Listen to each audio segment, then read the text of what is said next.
નમસ્કાર, આપ જોઈ રહ્યા છો નેશન પ્લસ ન્યૂઝ. હું છું આપની સાથે હેતલ વગર. લાંબા સમયથી પોલીસને હાથતાળી આપતા આરોપીને પકડવામાં વડોદરા ગ્રામ્ય પોલીસને મોટી સફળતા મળી છે.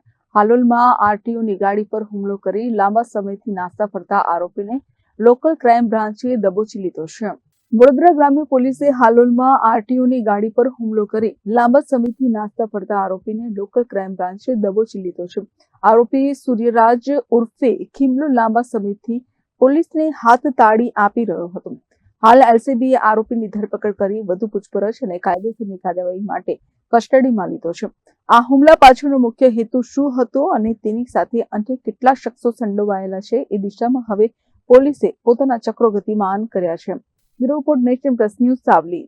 સમાચારોના સતત અપડેટ મેળવવા માટે અમારી નેશન પ્લસ ન્યૂઝની યુટ્યુબ ચેનલને સબસ્ક્રાઇબ કરો, બેલ આઇકન દબાવો અને જોડાયેલા રહો ફેસબુક, ઇન્સ્ટાગ્રામ અને ટ્વિટર પર.